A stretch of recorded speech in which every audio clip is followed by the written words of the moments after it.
Okay, so welcome to the second day. So today we'll start the day with, so yesterday you saw some lattice problems, CIS and LWE.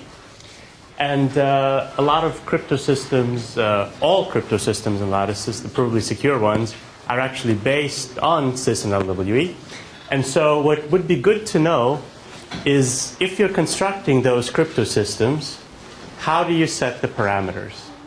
And this is becoming quite important because before people would just say it's secure based on LWE, on CIS, and it has worst case reductions and blah, blah, blah. Instantiate, that's beneath us. We're theoreticians. But now that lattice cryptography has really kind of gained prominence, and it can really be a valid alternative to crypto that's used now. Yeah, it's a real slip of the tongue. No, it's real crypto. It's real crypto. It's good to know how to set the parameters to instantiate our crypto systems. So this is what I'm going to talk about today: is basic cryptanalysis. This is a really basic thing, but the nice thing is that the only cryptanalysis that we know on provably secure schemes is this basic cryptanalysis. There's nothing else. So let me give you an overview of what I'll talk about. First, I'll give a real brief sketch of LLL. So LLL is, really a central algorithm. It's the only algorithm we know. The reason I'm only going to do it, a brief sketch, is because it's been known since 1982. So there are some really good sources available that you can just read, and you'll know as much as I do about LLL. There are people who know a lot more about LLL, the people who implement it, but that would really take a long time to know how to optimize everything. So I'll just give you a sketch. If you want, you can read the Oded Regev's lecture notes, which are quite good on LLL.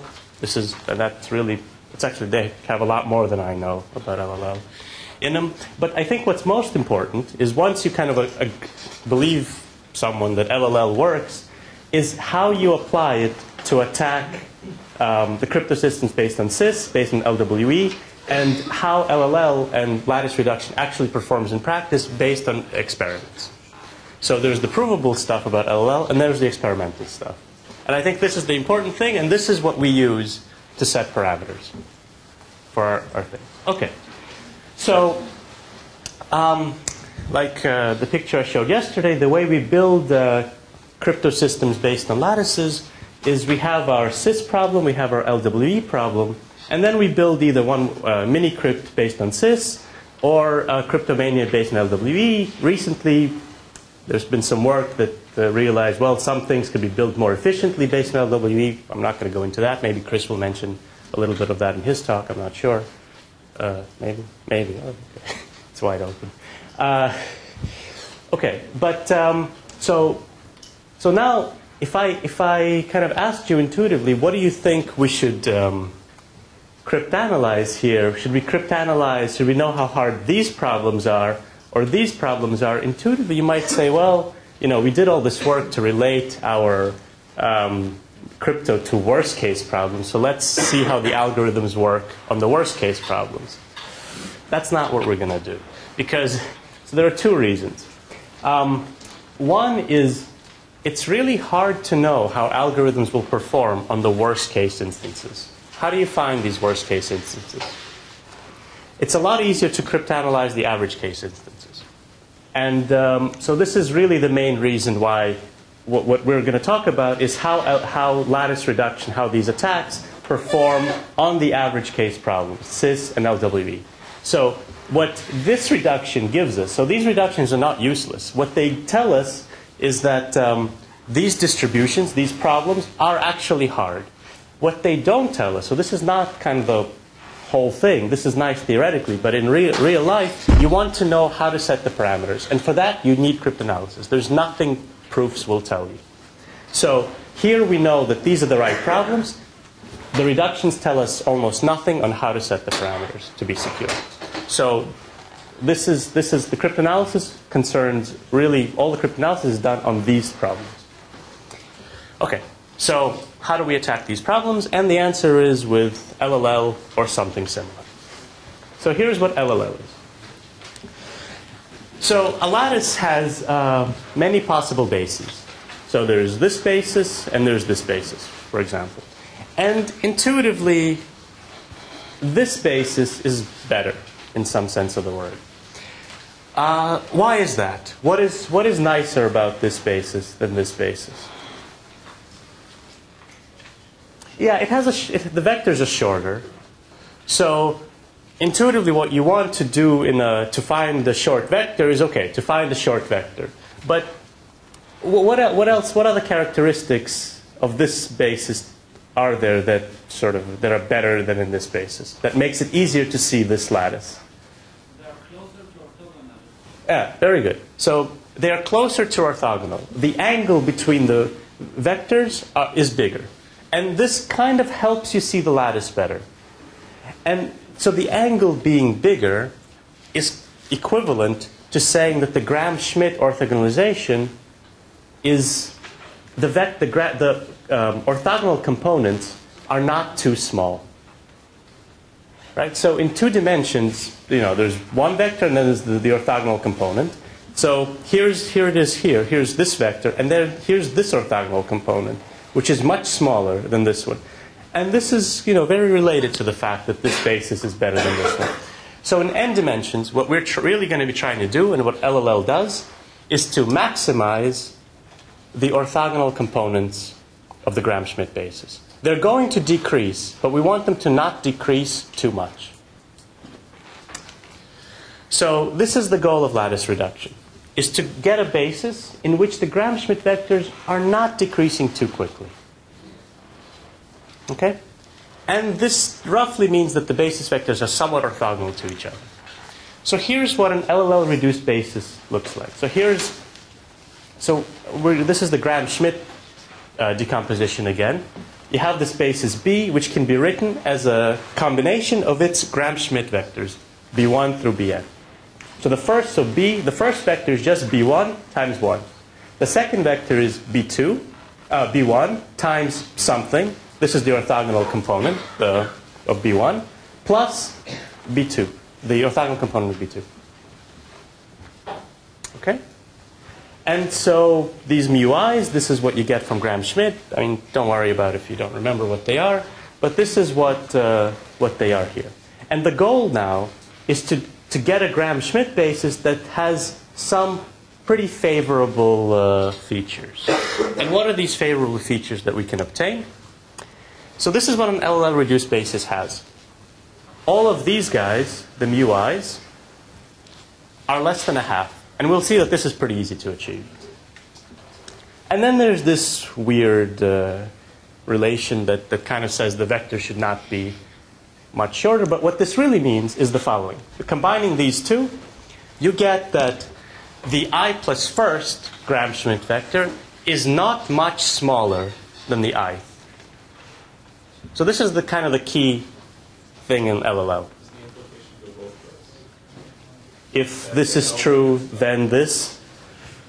I don't think so, because you can have this maybe be a little bit bigger, and I don't think that's necessary. You can get some sort of a linear, it's not strictly. But this is really what you want.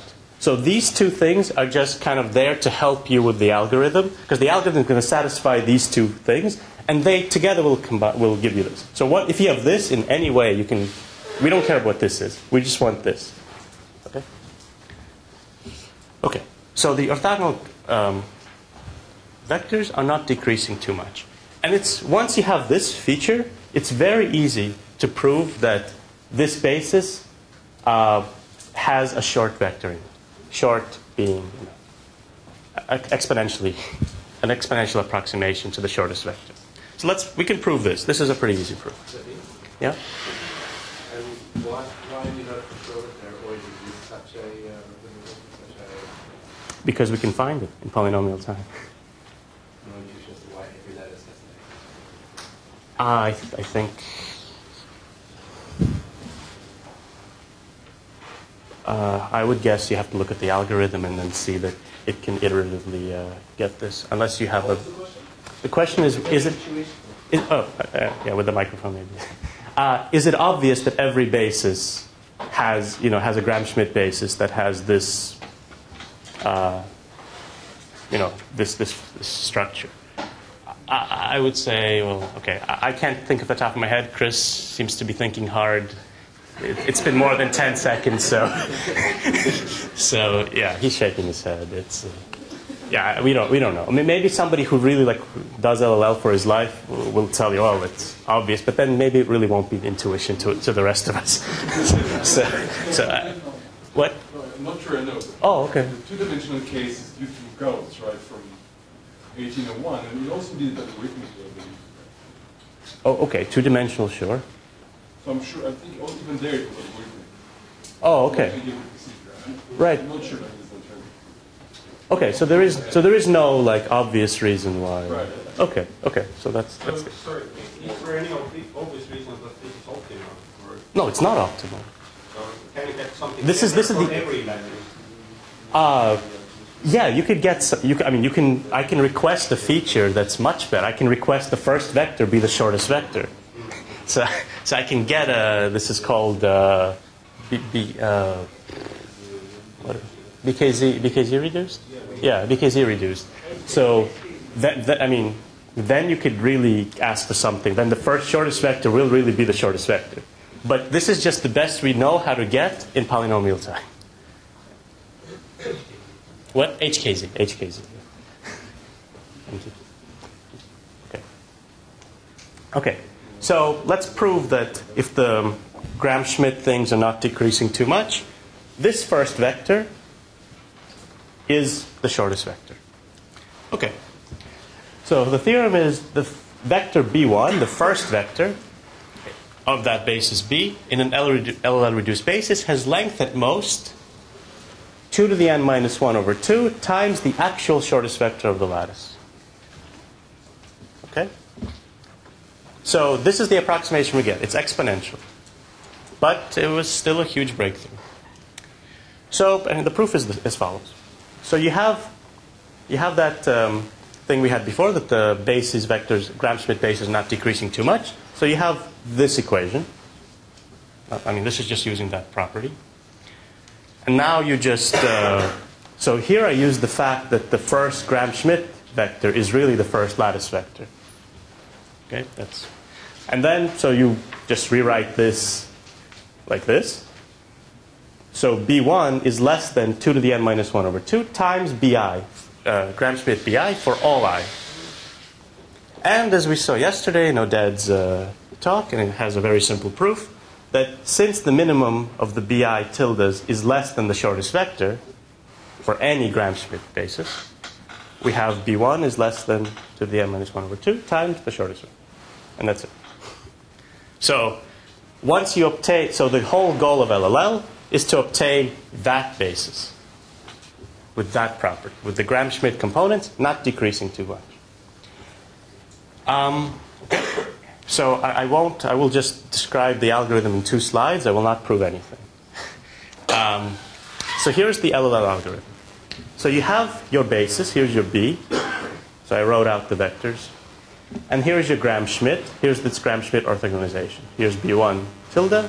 And here's what you need to multiply this by to get B. All right. So we want these 2 properties of an LLL-reduced basis. So the first property, you can probably see how this is easily satisfied. How would you transform this basis for arbitrary mu i's into one that has the absolute value of mu i's less than 0.5?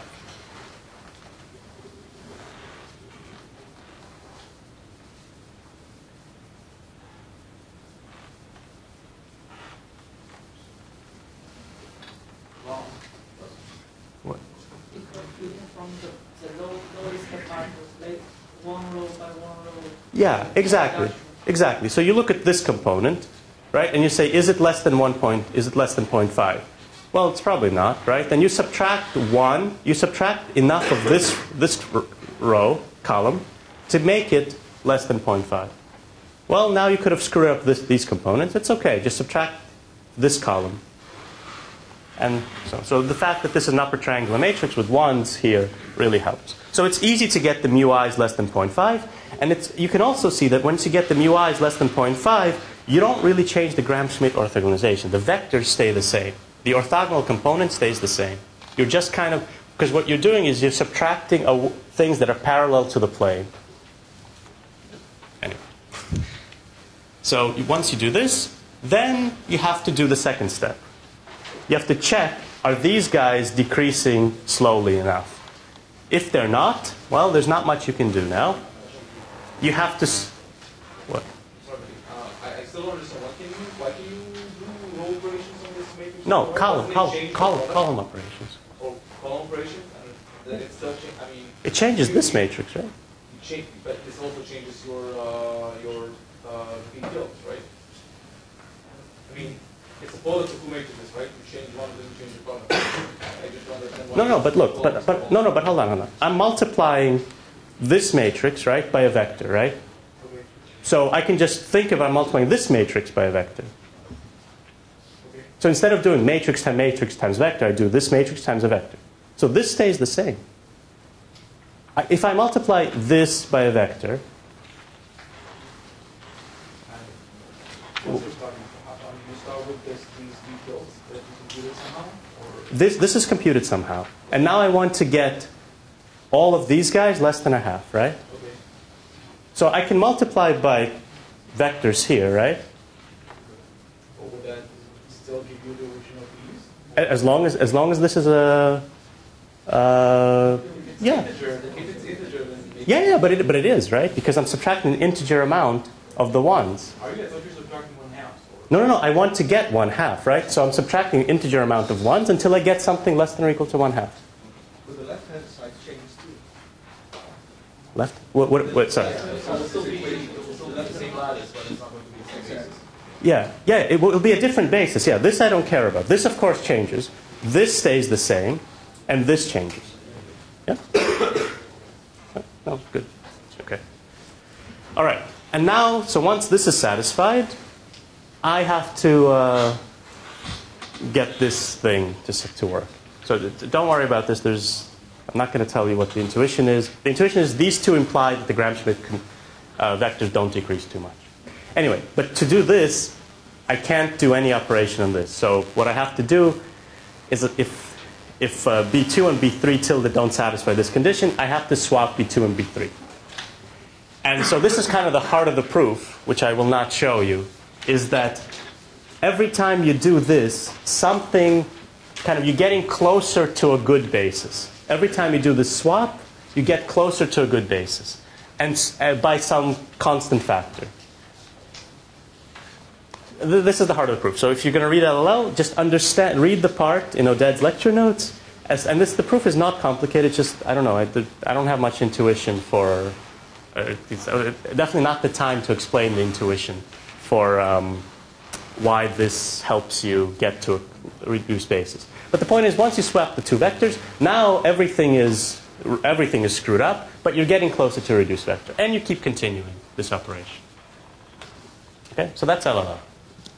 There's not much going on. It's just you have to read this one proof, which is half a page. And that's it. So at the end, it's a very simple and elegant algorithm.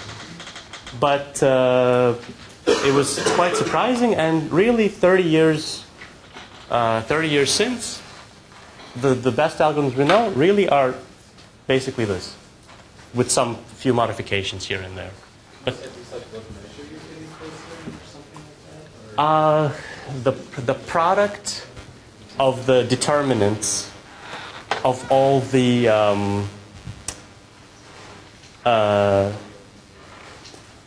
sub lattice. So you take lattice, these sublattice of dimension 2, 3, 4, up to n, and look at their determinants. And the product of them always gets smaller. Yeah, yeah, this is why. Okay. Okay.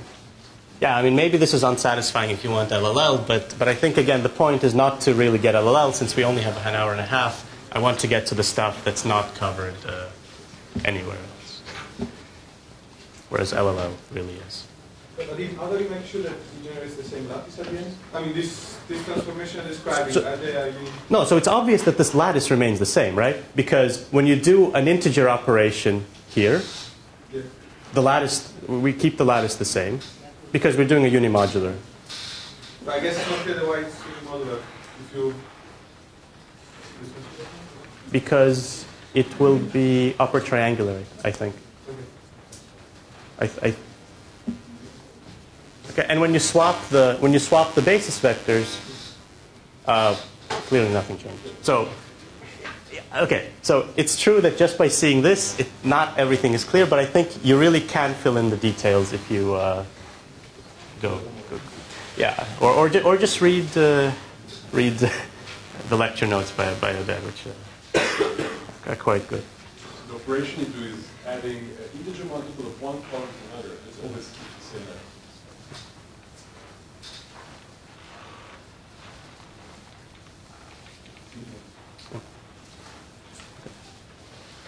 Okay, so now let's do the interesting things. Once you have LLL, what are the applications? And so I want to do, for historical reasons, and because, not just for historical reasons, and also because it's the same technique that's applied to everything. There's only one way we know how to use LLL for provably secure things. And you take a matrix, and you either kind of flip it like this or like this, and you apply LLL. That's really it. So let's first do subset sum. And subset sum was one of the first things that was to which LLL was applied. So let me explain subset sum. It will come in. It's basically what we're doing now with lattices is subset sum, except now we have proofs of security. So let's do subset sum. Here's so the subset sum problem is the following: you have some modulus M, which is quite big, and you have random AIs in ZM. So the AIs are chosen randomly, and T is the sum of a random subset of the AIs. So you have n AIs, you have T, everything is modulo M, and your goal is to find a subset of the AIs that sums to T mod M. So here's an example. Let's say M is 49, and you have, these are the AIs, and this is the T, this is the T. So what is the subset that? 15, 31, 14. What? 15, 31, 14. It's quite shocking. Oh, wait. There's. I see how you did that. Okay. No. Okay.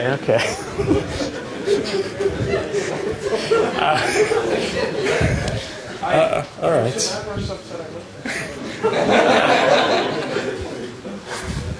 Okay, so good. So how hard is this problem? So without any hint, okay. So you have n numbers a1 through an, and the target t. So if I tell you that t really is a sum of the random subset of the AIs, the obvious algorithm is to just try all the possible AIs. Okay. So how many possible sets of AIs are there? 2 to the n. Okay. So the hardness depends on size of n. And why does it depend on m? Well, this one is a little less obvious. But if m is really small, the modulus is really small, then there is a fairly simple linear algorithm that takes time order m. And I think the obvious one is order m squared, but if you do use the dynamic programming, you get order m. Okay? So, okay, it kind of makes sense. If m is too small, this is bad. Wait, how small is small? I mean, not smaller than like the domain we left over Hashima. It's still sparse. You mean m is small, but the subset is still sparse? No. Okay, you could do that, or you could think of, you don't have to find the subset that sums to m, that sums to t, but maybe a subset that sums to t. Maybe it's not unique. I'm asking, is it easily solvable also in the domain of its sparse? if m is like polynomial size. So n is polynomial size and it's still sparse. Yeah, if n is much smaller than, I don't know. If n is, okay, so not as a function of n. No, I'm just asking, But you say that small m is easy. My question is how small is, I mean, is it still in the 30. sparse domain? If m is 30, it's easy. No, I mean, if m is, so there's an algorithm that finds in time order m. So maybe your parameter is m, so order m, right? Okay? But here's the interesting part. The relationship between n and m matters as well. And this is where LLL will come in. And so what actually is interesting is that if m is really, really big compared to n, then the problem is easy as well. And this was the one of the big application of LLL. So here's the complexity of subset sum, just in case you care. We're not going to care about this part too much. We're only going to care about this. So if m is really small, actually 2 to the log squared n, then you could solve everything in poly time. There are algorithms for that. The hardest instance is m is approximately 2 to the n. And the surprising thing is if m is 2 to the n squared, then it's poly n again. And you know, this 2 is not important. It's some constant to the n squared. Okay. So these are the algorithms here are generalized birthday attacks. Here, there's lattice reduction attacks. And we're going to talk about this. So we're going to talk about how do you solve subset sum when m, the modulus, is much bigger than 2 to the n. If you didn't do mod n, is it? It's the same thing, except the proofs will be a little more tedious. But it's not like trivial, and you still have to do some lattice reduction. Yeah, you do lattice reduction. So the original papers were actually, there was no mod m, the original application of LLL, but I think everything becomes much easier when you do mod m, and it's really the same thing. It's just some details that become a little more hairy.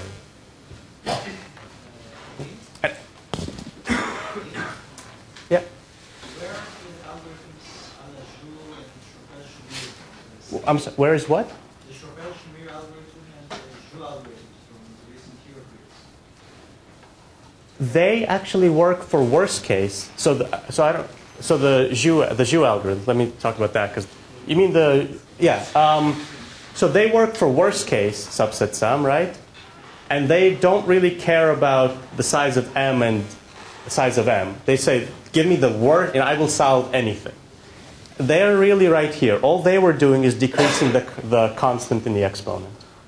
So I think it's now like 0.29n or instead of 0.31n. So the Schroeppel-Shamir was the same thing. They had 2 to the n over 2, I think. And so the Joule thing lowered it to the end. But as far as we're concerned, this is not really, for cryptanalysis, I'm not sure how much it helps at this point. Okay. Is this region 2 to the n. in the left part of the Yeah, it's not a sharp drop. It's a gradual. on both? On both, yeah, on both regions. I mean, this is the hardest, and it gets easier and easier and easier. Okay. All right, let's do it. Let's do subset sum analysis. So let's use lattice reduction to solve subset sum. So you have a1 through an, and t is the sum of ai xi mod n, and xi are in 0, 1. So I'm going to define this vector a by putting all the ai's in it and minus t. Actually, I'm just curious, by show of hands, who has seen the lattice reduction algorithms against subset sum? Okay. All right. Okay, and now we're going to define this lattice. So this is the common thing that we do. We have some vectors or numbers, and then we define a lattice. If we're going to use lattice reduction algorithms, we need a lattice somewhere. So here's our lattice. It's all the vectors y in Zn plus 1, so that the dot product of a and y is 0 mod n. Okay, this is familiar. I mean, I've been doing this. I did this yesterday, and Chris did this yesterday as well. So this is our lattice. And here's something we notice. That So if something is true mod large m, then it's also true mod small m, right? what do you mean something is true mod or large m? Like something equals 0 mod m, if m is large, then it's true, then it's also true for small m. So why can't it just increase the size of m? Wait. No, no, no. If something is true for a large M, it's true for a small m that's a factor of this M. Is M a prime here? We're going to take M a prime, but the important part is that the A's are uniformly random mod M. This is important. So you can, of course, increase the M to a lot, but how do you choose the A's? Do you increase the A's as well? You have to get the proof will really depend on the fact that the A's are uniformly random mod M. This is not a worst case algorithm. Because in the worst case, it's true. It's actually NP complete. So we're not going to get a polynomial time algorithm for subset sum. If A is uniformly random on M, it's also uniformly random on the factor. Mod a smaller M. What? Yeah, exactly. But the converse, right? But we want the converse, right? So you're trying to solve a harder problem, in some sense. Okay. Okay. The X. What? Shows them randomly X. What is X. This is the. It's here. what is it? It's. It's what you want to find. Yeah, it's what you want to find. This is the secret subset. Okay. You're assuming it's random also, like size uniform. I'm assuming it's random, but here it doesn't have to be. Here it's not important. The A's have to be random. Okay, so let's move a little faster. No, but keep asking questions. It's okay. But speak faster when you ask the question. Okay, so notice that this vector, this hidden subset, and 1 appended to it, is in the lattice. Yeah? And its norm is less than root n plus 1. So we want to use LLL to find this x. So it's clear we're going to try to use LLL on this lattice. So I've just rewrote the previous part. So LLL can find a vector. So instead of 2 to the n over 2, I'm just going to reuse delta. So LLL finds something within a factor of delta to the n. Okay, whatever delta is. So 2. Think of it as 2 if you want. LLL can find a vector less than delta to the n plus 1 times lambda 1. Times lambda 1 of the lattice. Which is less than delta to the n plus 1 times square root of n plus 1. Yeah, because we know there's a vector of this length, the one we want to find in the lattice, and LLL will find something that's, well, less than something quite big times this square root of n plus 1. So this is great if there are no other vectors in the lattice of length less than this. So if this is the only vector, this x is the only vector in the lattice of length less than this thing, then LLL must find it. Okay? So great. So how do we make sure that the lattice is going to have no short vectors? So is it possible that the lattice has no other short vectors?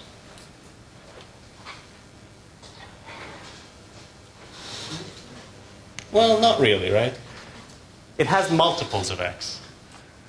So those are always there. But they're okay, because if we get a multiple of x, we're not stupid. We can just divide out by the common multiple, right? So if we get 3 times x, we say, there's a 3 present everywhere. So let's divide by 3. And that's our answer. Okay. So the good vectors, a good vector we want to find is a vector that's some k times the vector x1, x2, xn, 1. That's the good vector. We want to find this vector, and we want no other vectors to exist in this lattice. So the bad vectors are the ones that y1 through yn and k. So this k is whatever. So that the norm of y1 is less than this. So LLL actually could find this. So it's a legal vector for LLL to return. We're going to call this r. Let's call this r. And the sum of the AI's y minus kt equals 0 mod n, meaning it's in the lattice. So this says it's in the lattice. This means it's short. All right. So let's rewrite things a little bit. I'm not doing anything. I'm actually rewriting t as the sum of AIXI's, right? And then I'm just rewriting this as A1 times this plus 0 mod n. I just rewrote stuff. Nothing happened. All right. And so here's the important part. This is not a multiple. This is what I said before. This is not a multiple of the good vector, right? So for some I, we must have that this is not equal to 0 mod m. Because if this is 0 mod m for all I, it means that the yi vector is actually a multiple of the xi. which is okay. We can just divide out by k. Okay, so this is the definition of a bad vector. I want to prove that these vectors will not exist in the lattice, or at least what is the condition for them not to exist. All right, so let's define, and the techniques I'm using are the techniques that are used all the time for lattice reduction to set your parameters. So there are some heuristics that I guess need to be known. All right, so let's define this ball of radius r that consists of all vectors whose norm is less than r. And here's what we can show. Here's the key thing. The way you do this probability is this is where you really need the fact that the AIs are chosen at random. What is the probability for any possible set and any possible vector in SR? So these are the bad vectors. What is the probability? Now, what we're doing is over the choices of A that this holds. So we're saying there are these bad vectors, and what's the probability that we choose an A that gets you the bad vectors? So what is this probability? 1 over m if m is prime, yeah. And if it's not prime, yeah. So let's say it's 1 over m. Unless these are all zeros. If these are all zeros, then it works for all m. But if these are all zeros, that's not a bad vector. Okay? So it's 0 mod n for all m. And like you said, yeah, the last line assumes that m is prime. Okay? And this is the part where it's crucial to have random AIs. Okay. So now, sorry. So now that we proved that for any element, the probability is 1 over m of getting bad AIs, what do? We can just use the union bound to show how big must m be, so that for every element in the set, the probability of getting one of them. Of getting the A's that will make this element sort of in the lattice. And then you just use the union bound. Right? So what we want to show is that for all possible x1 through xn, all possible y1 through yn in this set, the probability of getting some AIs that end up with 0 mod n. And by the union bound, this is less than the number of elements in this set, which is 2 to the n, times the number of elements in this set, which is this, which is the size of this set. And this is what we have to. So this is what we have to know. So as long as this is much smaller than 1, let's say 1 over 2 to the 100, then for almost all the random AIs, our LLL algorithm will find the short vector.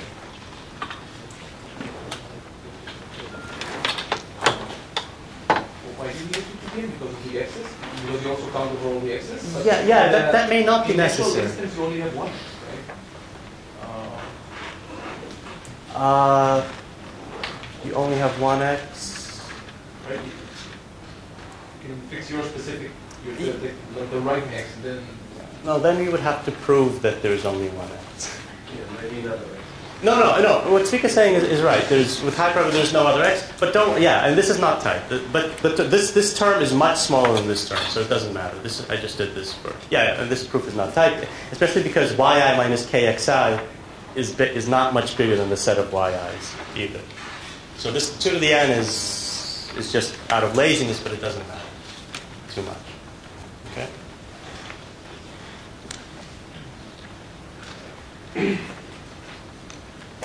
Okay. So now the question is, how big is this set? How big is this set SR? And for this, we have to know this approximation thing. How many points are in a sphere? How many integer points are in a sphere? And there's a nice heuristic, is that the number of integer points in the sphere of radius r is approximately the volume of the sphere of radius r. And the volume of the sphere is approximately this. It's the radius to the n times some fudge factors raised to the n over 2, and this term is really not that important. Okay? So just a caveat that the radius needs to be at least square root of n. Because if you don't have square root of n, you're not reaching all the integer points. And then it becomes much harder to analyze the number of lattice points in the sphere. A lot of math work has been done for that. But for crypto, this doesn't really matter. because it's R is always going to be at least. The formula is for even n. Oh no, this is I had the exact formula before, and that was for even n. But since this is approximate, this is true for all n. Okay, this is true for all. Okay, good. So now we know the number of points in the sphere. So the probability of a bad lattice vector is this number of elements in the set times 2 to the n must be much less than n, where the radius is is sort of the radius of the LLL vector. And if you kind of plug in the numbers, you get this. SR times 2 to the n must be less than this. And then you plug in some more numbers, and you get m should be bigger than 9 to the n plus 1 times delta to the n plus 1 squared. And this is the basically algorithm for subset sum, and the complete proof. And this is Just the reliance on m prime going forward. m doesn't have to be prime. It's just that probability is just a little bit small. But it was delta again. What? Delta. Delta is the LLL returns a vector that's less than delta to the n times the shortest vector. That's sort of the constant of the base of LLL. Whatever it is, right? You can think it's 2 if you want. But if we improve the shortest vector finding algorithm, we improve the subset sum algorithm, because now we can take smaller and smaller m's. So if we get a polynomial time approximation where this is not delta to the n but actually poly n, then m would just have to be, well, then you would have to bound this more carefully. It would have to be something to the n times something polynomial. And that would be great. M being something to the n was easy. And this would be a huge, huge break. Okay? So this is how you use LLL to break subset sum. And now we're going to use the same ideas to actually break cis and LWE. So questions about this? Yeah. When you think of subset sum, this would be one. Yeah. We'll see. We'll see. It's not quite, because here we had a unique solution that we were looking for, right? Whereas for subset sum, for cis, not quite.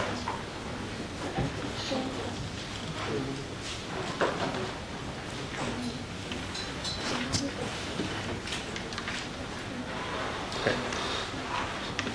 So this kind of back to Tvika's question, is X unique? This kind of back really roundabout way proves that really X is unique, right? In a very roundabout way. Okay, so let's do application of LLL, the cis problem. So here's the cis problem. Given a random matrix A, find a small s, any norm, doesn't matter, so that AS equals 0 mod Q. And for some technical reasons that'll come in later, we only consider M. M is not going to be too small. So M is going to be bigger than 2n, and this is reality. And Q is going to be bigger than M. This is also reality. So all this stuff that I'm saying really does occur in crypto. So this, I'm not making some unnatural assumptions. Okay? So how do you find a small vector using LLL? Well, same idea, right? You create a lattice, this lattice perp lattice, that consists of all the vectors in Zm, so that AY is 0 mod Q. So use A as the parity check matrix, like what Chris was doing yesterday a lot. I guess we'll be doing again today. So what is the shortest vector of LA? So by Minkowski's theorem, quite simple, you say that the shortest vector is at most square root of m. So now the dimension is m. So be careful. So n is no longer the dimension. M is the dimension. Is less than root m times the determinant of this lattice to the 1 over m. And the question is, what is the determinant of the lattice? And this is where we get to find out. Chris said that more than 4 people did the homework. I said exactly. I said, no way. So what is the determinant of LA? Okay, wait. First question. Who knew that this was a homework problem?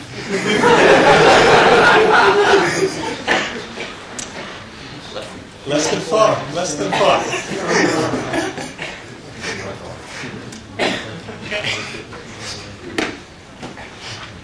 So that was $200? Okay. So what is the determinant of this lattice? So any ideas?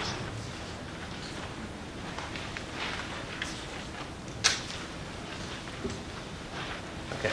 So let's use the fact that if L is an integer lattice, then its determinant is the number of elements in the group Zn mod L, which is the same thing is the number of integer points in the parallelepiped of any basis of L. So the first thing that we can show is this determinant is at most q to the n. And the reason is that for any x1 and x2, any integer x1 and x2, if a times x1 equals a times x2 mod q, then x1 and x2 are in the same coset. Why is that?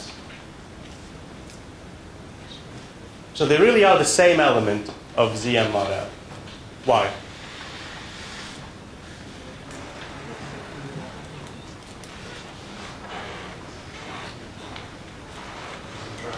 Because x1 minus x2 belongs to the lattice.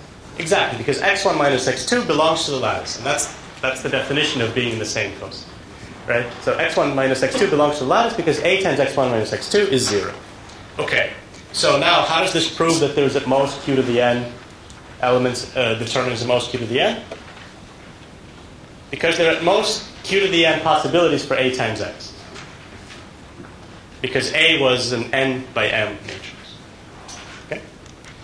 And now I'm saying if a has n linearly independent columns, then the determinant is exactly q to the n. And the reason for that is that for every sort of coset representative, for every y in z to q to the n, there really does exist an x so that ax equals y. Why is that? Yeah, Gaussian elimination. That's why you need a to have n linearly independent columns. And this is where I use the fact that if m is 2 times n, then a has, with very high probability, n linearly independent columns. Okay. So this happens for randomly chosen a. This will happen. So for randomly chosen a, the determinant is q to the n. Okay. All right. So good. So now we can bound shortest vector. By Minkowski, we know that it's at most root m times the determinant 1 over m. And we know that for almost all a, the determinant is q to the n. So lambda 1 is at most root m times q to the n over m. So, but this is just the bound. This is kind of a upper bound. Is this tight? What do you think? It's tight or no?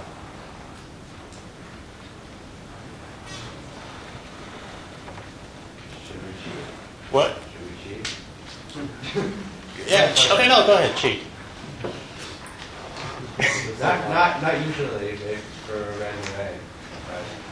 Well, what's your definition of tight?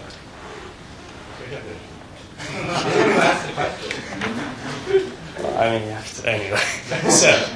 So it cannot be much. So it is tight up to some small constant. Actually, it's okay. So now we're going to prove this. We're going to prove that it really is. You have a question? What? For m being big enough. But m is really, really big.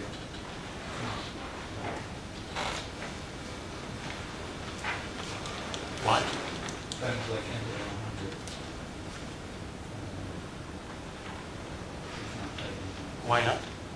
Because n to the 100 is so huge. You can just ignore. No, but it's going to be about root m, right? So it'll be. No, but it can be much smaller than n to the 100. But this.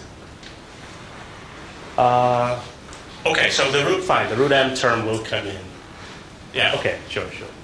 Okay, so, sure, the answer is yes or no. Well, I hope I got the proof right. Now you're scaring me. Okay, so let's actually compute the shortest vector in the orthogonal lattice. Okay, so now we have this SR. This is again this ball. To motivate us to this, can you say why it's important to know if it's tight or not? I will, yeah, that's later. Because we're going to be finding short vectors, right? LLL is going to be finding short vectors, and they're an approximate factor of the shortest vector. So it's nice to know what is the shortest vector. Yeah. But there's a caveat to that. Okay, anyway. So we have this SR, which is this ball again. And for any S not equal to 0 mod Q, the probability over all A that AS equals 0 is 1 over Q to the N. Do you see this? This is the same thing as the 1 over N before. And now for all S not equal to 0 mod Q in S to the I, the probability of choosing an A so that AS equals 0 mod Q is less than this set S to SR times Q to the N.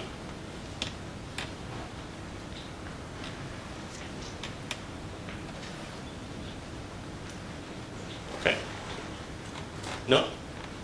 Okay. I mean, the overall should be inside the probability, right? Yeah. Yeah. Oh, sorry. It's the same as before. I'm doing the union better.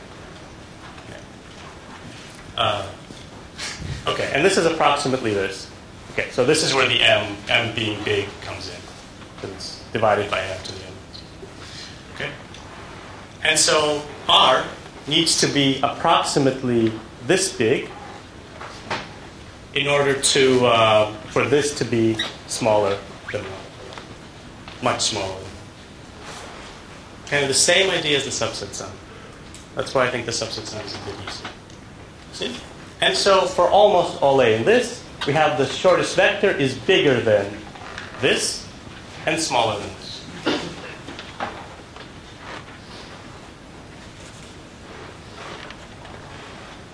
Is that right?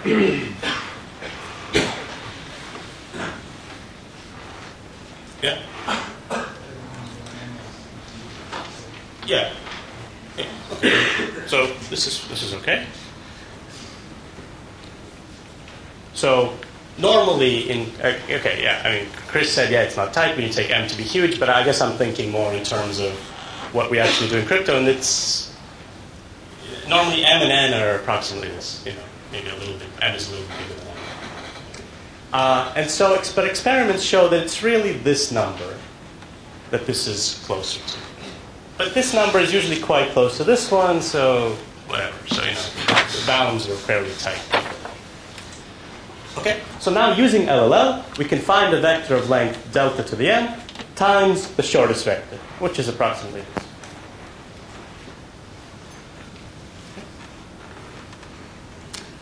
So if your problem is based on cis, and it's based on the hardness of finding a short vector of some length, that length better be bigger than this. Smaller than this. Yeah, smaller than this. Okay? So, and this is kind of what we do. This is how we set parameters. So this is sort of the best way to set parameters. But I will tell you later what the real numbers are based on experiments. But this is what we do. Okay?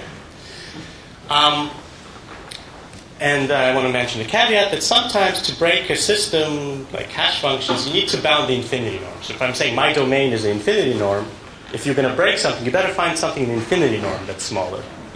And that could be even harder, because we don't really have algorithms that find short vectors in the infinity norm. We only have L2 norm algorithms. So that could be a bit harder, but I wouldn't be so, so happy to rely on the fact that, yes, I can find a short vector, but maybe it won't have the right infinity norm. That's a bit, it's not playing it safe. Yeah, you should, be cautious and just work with L2. All right. And kind of what, I guess this alludes to what Chris mentioned, that sometimes it makes sense not to use all m columns. Because notice that m has an effect on the shortest vector, right? Sorry, on the time it takes to find the shortest vector. So, sorry, on the approximation factor of the shortest vector. Because the m is in the exponent. And also on the time, but it's polynomial. So, perhaps sometimes you want to, if you have really a lot of columns, maybe you don't want to create a lattice of dimension m and get this approximation factor. Maybe you want to create a lattice of slightly shorter dimension, which will have slightly longer vectors, but because you have this approximation algorithm that depends on the dimension of the lattice, it may make sense. So for this, I would actually read the survey that was written by Daniela Michancho and Oded Regev, where they kind of explain this issue and they show how do you pick the optimal. It's not very hard. You can kind of probably work it out on your own in half an hour. How do you pick the optimal m? I mean, all you have to do is kind of equate these two things to get the smallest vector. Do you mean optimal for the proofs or for the experimental performance?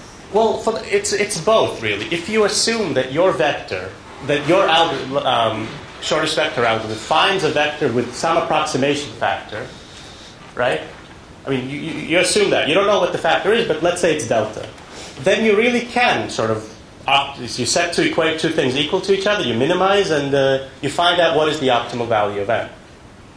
So I'm not sure what you mean for the proof. So for the algorithm will perform much better than the proof. But no, it's true. The algorithm perform much better than the proof. But so maybe the proof says that delta is 2, but maybe the algorithm says that delta is 1.1. The algorithm doesn't have a delta; it just gives you a result. But this result is within approximation factor something, right? So maybe the proof tells you it's within a factor of 2 to the n. But in reality, it's a factor of 1.1 to the n. So, but there's still this delta, right? It's just different in reality and in proofs. That's an implicit assumption that there is some factor for the actual performance, which I don't understand. Oh, but there is. But they're in both in proofs and reality. It's just in reality, this factor is smaller. Yeah, and this is what I'll do at the end. Yes, it's not obvious that there should exist a factor. Maybe sometimes it does this, sometimes it does this. But no, actually it turns out for experiments, for random lattices, it really is this factor. It doesn't matter what the random lattice is. Yeah? That sort of answers it.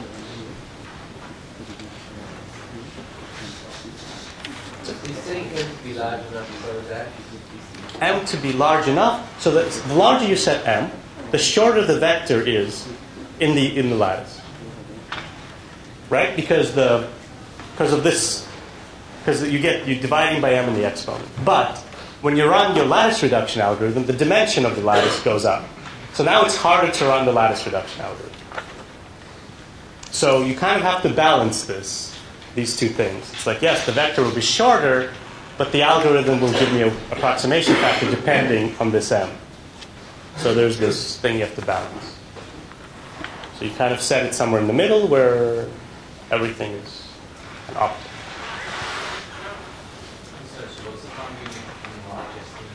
So if m is large, the lattice has dimension m, right?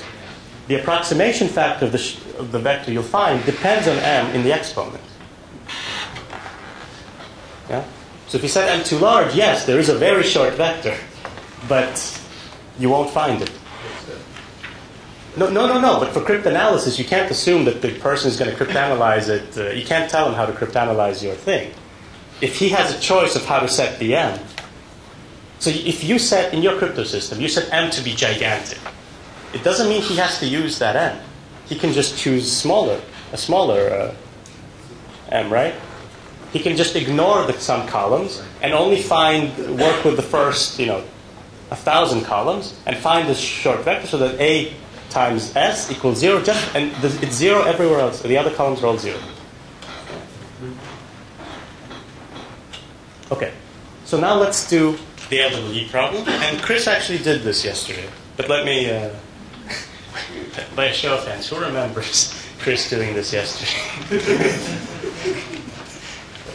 Wait, don't look, Chris. More than 4 or less than 4? No. Okay, so here's the LWE problem. So you have a matrix A, which is m by n, and it's being multiplied by some secret s plus e, and it's equal to b. And your goal is to find s. So, and the decision problem, which is equivalent, is here you have a valid LWE distribution where e is small. Here you have just a completely random instance where both a and b are completely random. So one way, and a pretty good way to solve LWE is by solving cis. If you notice, this matrix is just kind of a rotation of the other matrix. So, and this Chris mentioned this yesterday, so I'll go fast. Using LLL, we can find a vector of this length so that v times a is 0 mod q. Okay. So this length, this comes from our cis analysis. So once you have v times a equals 0, you know that v times b will either be small if b were really as times e, because v times a is 0 and v times e will be small, because e is small. Or if b is uniform, then v times b will be uniform. So, and now you just do a little calculation. You know, what is the norm of v times v? Well, it's less than the norm of v times the norm of v, which is less than, and this we got from the cis analysis, times the norm of v, because this is the norm of v that we can find, and this is the norm of v.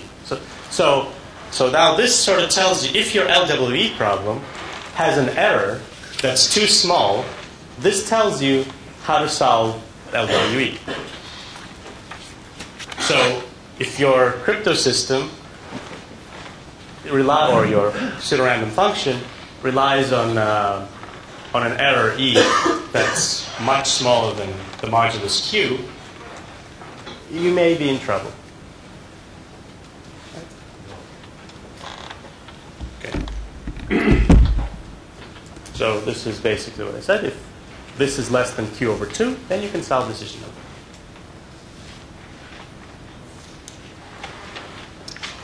Okay. Questions about this? So what parameters should you choose? No, I mean, yeah, can you go first? Can you choose a parameter? No, really. I mean, No, do you want like what do you? What's the relation between M and Q that makes this thing? I mean, what is a dangerous zone? What is a good zone? I mean, I can't get it in a second from this equation. No, but it's not, you don't get it in a second, right? But no, but So you get it in a second. okay, I can get it. No, but what are you looking for? Are you looking for like actual numbers? Like m is 300, m is 400. The relation between M and Q, right? This is what this equation gives. Maybe from an asymptotic point of view, what is a clean asymptotic dependence? At the end. So I actually do this at the end for practical. So actually, there's delta. Everything will be done at the end. But this is the idea, right? Okay. All right. So this is a way to solve LWE, but usually, even though LWE is defined to be, you get lots of samples, as many samples as you want, in reality, for most applications, you don't. You do not get as many samples as you want. For crypto systems, you only get a linear number of samples. But they will have much bigger error. Okay? So that's a good point. And it doesn't help. So this is not a better algorithm to generate new samples. At least, no, it's not a good idea.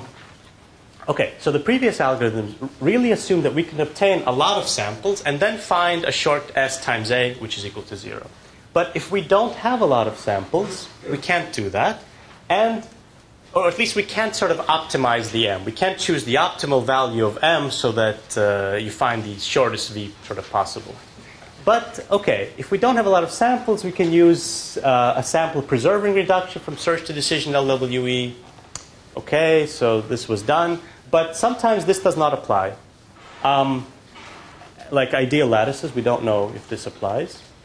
And so you really want, so you can't solve decision LWE, because notice the previous thing we were solving decision LWE, we were not finding the vector S. We find the vector S through the reduction.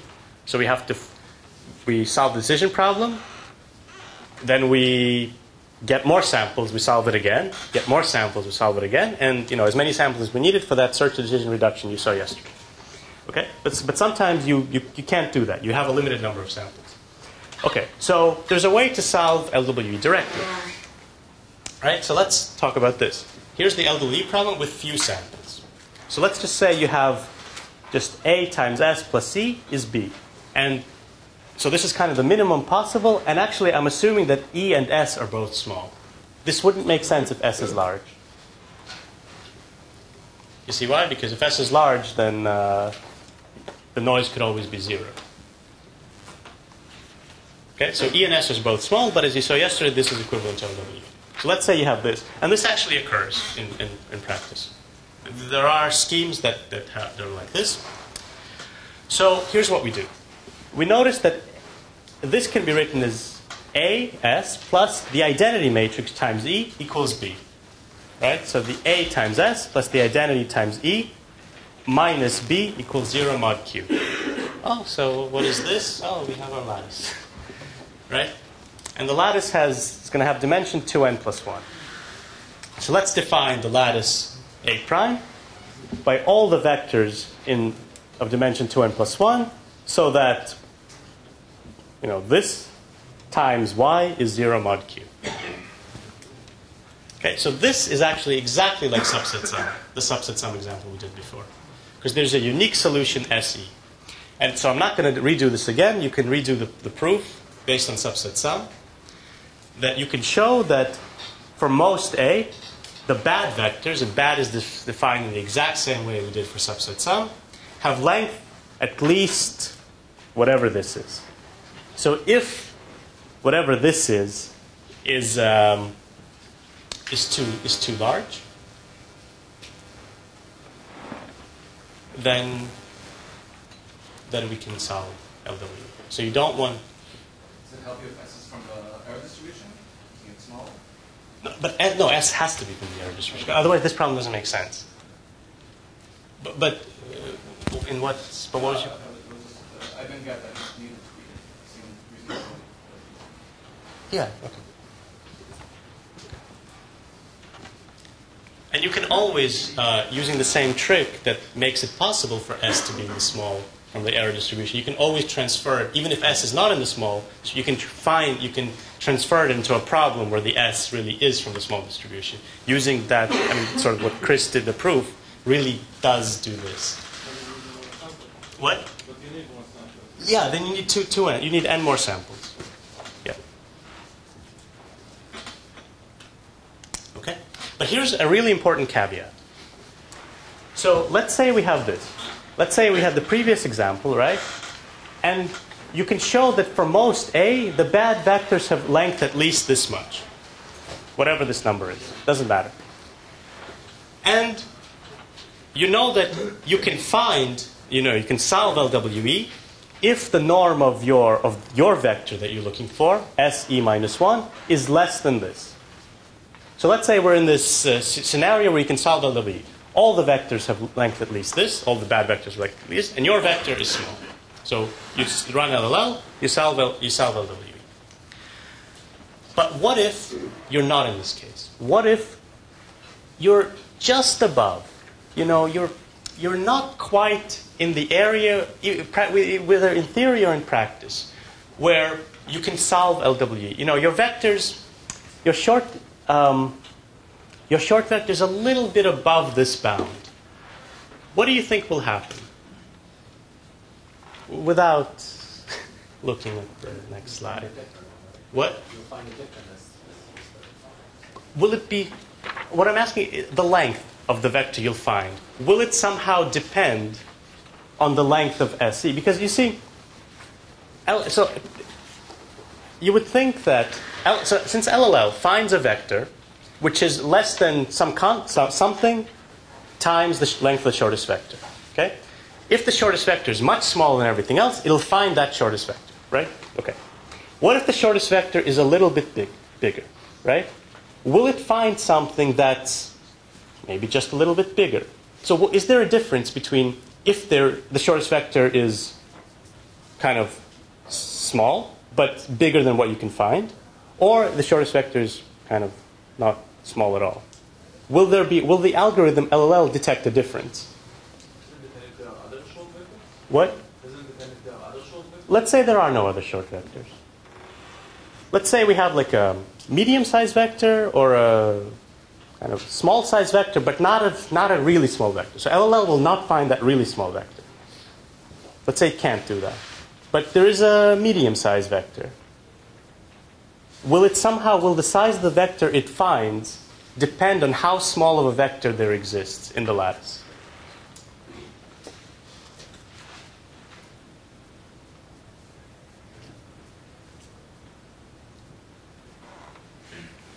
So intuitively you would say yes, right? But if you think about it a little more, this doesn't make sense. So intuitively, I completely agree. You think that, well, if there's a vector of size 5 and a vector of size 2, well, it should find a short vector that's shorter when there's one of size 2 than 5. But that doesn't make sense.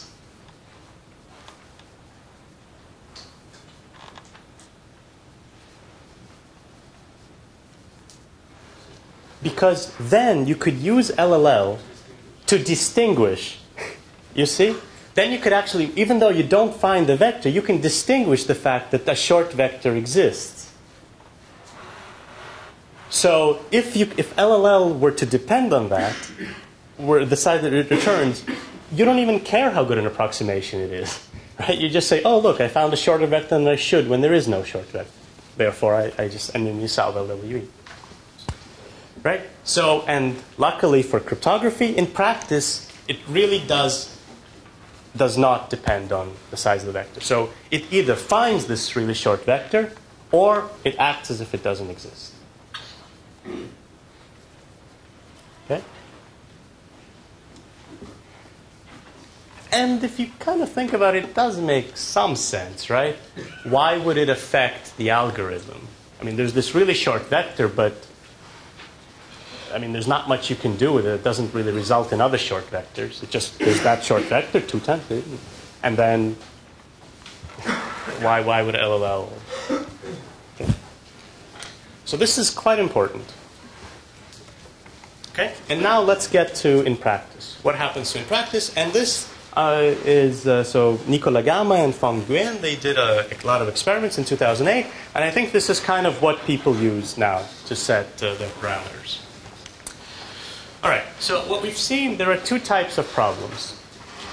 There is the short vector problem, which is kind of like cis, and there's the unique short vector problem, which is kind of like LWE or the subset sum example we saw before. In the short vector problem, we're given a matrix A, and you're asked to find a short S so that AS equals 0. Nothing was planted. There was no subset chosen. There's no short unnatural vector in there. You just want to find a short S. And here, the feature is that the norm of S is greater than the determinant to the 1 over n. Remember that? Yeah, okay. If you don't, it's okay. Because it's really close to the Minkowski bound, which is bigger than the determinant to the 1 over n. Okay. Whereas over here, you're given A and AS mod Q, and you want to find the short S. This was our LWE example we just did 5 minutes ago. And here, the norm of S is much less than the determinant to the 1 over m. It's a planted vector. And so here's the unique short vector problem. You're looking for a short vector S. So this is the second one. The next shortest vector is not equal to, that's not a multiple of S, is V. What the experiment showed, and this is pretty much what we expected, is the hardness of finding S depends on V divided by S. Because, this is quite natural, right? This is the shortest vector, this is the next shortest vector, so this is LLL cares about this. So this is kind of exactly what we expect. And let's call alpha norm of V divided, alpha is this number, norm of V divided by norm of S, which is really the second minima divided by the first minima of the lattice we created. Now, so this alpha, just remember this is alpha. In the short vector problem, you're looking for a vector S so that AS equals 0 mod Q. And there are no very short vectors in the lattice. So, and this is kind of related to the discussion we just had now, that the shortest vector does not really depend on the actual shortest vector in the lattice. It just, and this kind of makes sense of what the LLLs should do. It only depends on some global parameter, which is the determinant of the lattice to the 1 over n. Right? It does not, if no vector is planted, it does not depend on the actual shortest vector in the lattice that may appear. Or if the vector is planted but it's not short enough. It does not depend on it. Okay? And so let's call alpha S number of vector you find divided by this determinant. So just filled it in. So alpha is norm of S divided by the determinant. Or alpha in this case is lambda 1 divided by, lambda 2 divided by lambda 1. Or whatever that is. And so here is the sort of, the whole paper of theirs can be broken into this. They discovered the following. That if, and this is how we actually set the parameters in practice. Maybe this answers Trika's question. This is the relationship. You have to compute either the determinant. So to set the parameters, you compute the determinant if it's based on the short vector problem, or you compute the expected value of the shortest vector in your, lambda 2 in your lattice, if you're basing on the unique shortest vector problem. And then the following holds. If you want to run LLL, then alpha can be 1.02 to the m, the dimension. But no one runs LLL. Everyone runs something better than LLL, which is called BKZ, which is an improvement of LLL. And there it becomes 1.01 to the m. So what they conjectured is the following, that if alpha is 1.007, it's secure. 1.005, unless something major is done in terms of lattice reduction, it will not be broken in the foreseeable future. Okay. And this is how one sets his parameters in practice. And this is really it. I think all you have to know is possibly this slide. And once you're able to compute this norm of S that should be hard to find, or this norm of S which should be hard to find, which is the sort of what your hardness of your problem is based on, you just plug in the numbers and make sure that alpha is not too big. Does it help if you know how short the shortest vector is? Like, is it going to help? Can you use this side information that can take the norm of S to have this? What do you mean? Does it help if you know that? I mean, I can compute the determinant, right? Yeah. So if you tell me what alpha is and what the determinant is, then I know what the norm of S is, more or less. Good, sure, you know what the norm of S is. Let's say I have a signature scheme, right? Yeah. And my signatures have to be less than something. Yeah. The norm of the signature has to be less than something. Well, as the adversary, you know what norm of the signatures has to be. You know there exist vectors of short norm, right? That's okay. But you can't find them. That's the short vector problem. You have to find the short S. Knowing that's distant, knowing doesn't help. I actually know what the short vector is in this case. And in that case, knowing actually does help, but you can't know, but you don't know. There, the decision problem is just as hard as the search.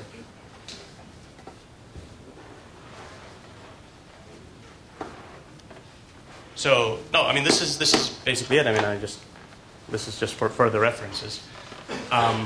So, I mean, I really encourage, if you're going to actually build something, to read this paper by Nicolas Gamme and Feng Nguyen, and then the survey by Oded and Daniele, which actually kind of optimize some things and some parameters, show you how to optimize some things for SIS. And if you want LLL, yeah, okay.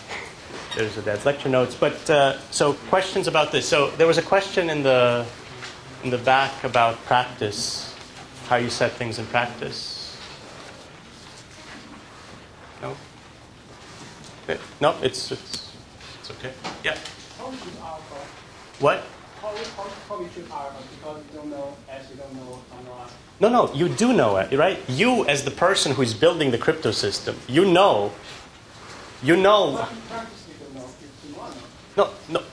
What do you mean you don't know? Of course you know. You are building the crypto system, right? Yeah. You're saying the crypto system will be broken if somebody can find an S less than something. Yeah. So you know what's the S that they should not be able to find.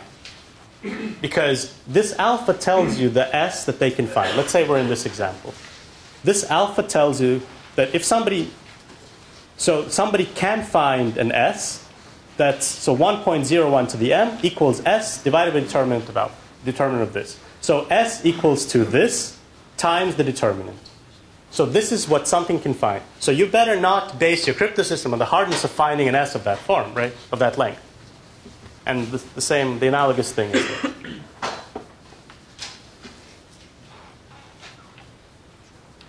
So, Trika, your question about how to set... was not this, but this is also interesting. I mean, usually crypto systems like that, it's just a 0, 1 or negative 1, 0, 1 vector. That's what it was in the original. In the original what? Well, in the hash function, let's say. Okay, so in the hash function, sure. Yeah. Then what are you setting? You're setting n, right? I mean, what's your choice of parameters there, n and n? Well, there's n, right? Because the determinant depends on n. Remember, the determinant is q to the n. Yeah? So really, yeah, your choice of parameters is really n and n. So if it's pretty easy, right? If you're basing something on the sys problem, then all you have to work with is n and m. So, were you expecting something much more complicated, or? Yeah? I think like it would be probably useful to have, n, m, and q and sort of see how you should set those to get. No, but the q is inside here. So. There are multiple ways to use alpha. No, okay. I mean, but what are you trying to achieve? I mean, you're trying to achieve for efficiency. Sure, maybe you want to make your hash function or whatever signature scheme smaller. No, then you have to play with. When there are other constraints, then you play with those constraints, and then you plug them in and see if this is secure. So I don't think there can be a formula to say if you design your signature scheme, Q is this, N is this, M is this. Because what is the length? Why? Maybe sometimes you want Q to be very large. Sometimes you want. So, for example, in signature schemes, I don't mind if Q is very large. Whereas in hash functions, you probably don't want Q to be so large. But that's really based on the scheme that you're building. So, the size of Q and N that is not a security thing. That is more of a the other constraint. I should say something obvious. You can always find a vector of size q. Right? There's q 0, 0, 0, 0. Right? Okay. So make sure that is not a, but that shouldn't. Then there's something wrong if your scheme is broken by that. Okay. So make sure. Yeah. But for security, this is all that matters. If you're doing provably secure things. If you're really messing with things like Entru tried to mess with their parameters, let's have very few zeros, let's have very few ones, then you can probably do some things. But if they're really picking random things, then there's not much you can do more than this. And if you satisfy these parameters, you're secure.